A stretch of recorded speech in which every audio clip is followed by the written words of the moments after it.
Welcome back, y'all. The Grifters Hymnal from Ray Wylie Hubbard is a really solid collection of tunes that shows off this songwriter's genuine love of his craft. Here's the story behind this standout project.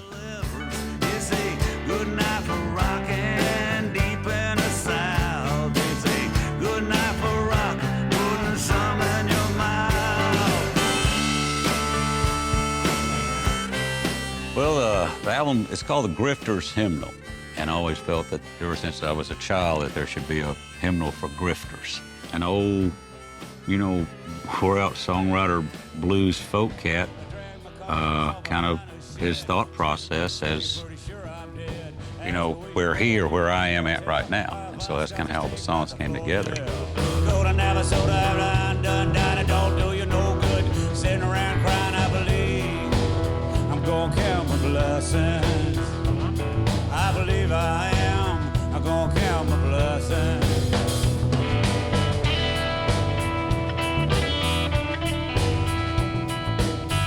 So we recorded in this Edith Bates Old Chapel, which was a church that was built in 1888 in LaGrange, and they moved it out at the Round Top Music Conservatory, which is just a phenomenal place. So we got permission to record in there. So we got George Reef and I produced the record. So we got Steve Christensen to bring his equipment out there, and we set up in this church. Main reason because we wanted divine reverb. Got a kerosene bottle that I use as a slide, and a woman sweet as a Tootsie Roll. Well, my wife Judy used to work at the club called Mother Blues there in Dallas, but I didn't know her back then. I always came in the back door. She was the door girl at the front. So then we met 23 years ago and married, and had Lucas, and he's my full-time guitar player when he's not in school or bowling. I drove my daddy's car down to Ross Avenue and I sold it. I guess I should have told him, alluded to the police, that someone stole it. It was just the first of many bad decisions I had to make for the next 20 years. Oh, but I had me a guitar.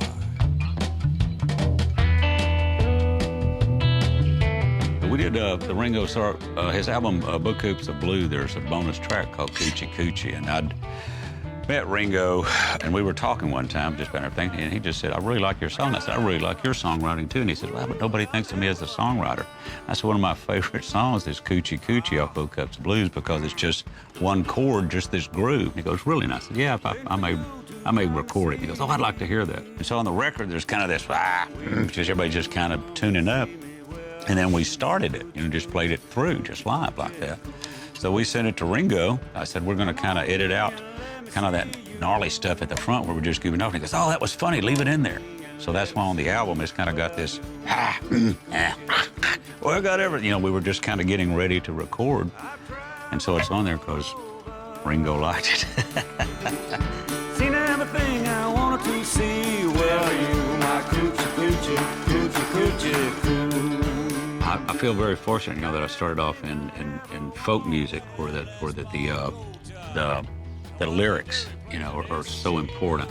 And then kind of later on, I fell into finding the groove, So I feel very fortunate that I can kind of have a foot in both those worlds, kind of hopefully the lyrical depth and weight of, folk music, but then kind of have that low down, dirty grit and groove. So, that's kind of where I am right now. And the days that I keep my gratitude higher than my expectations, I have really good days.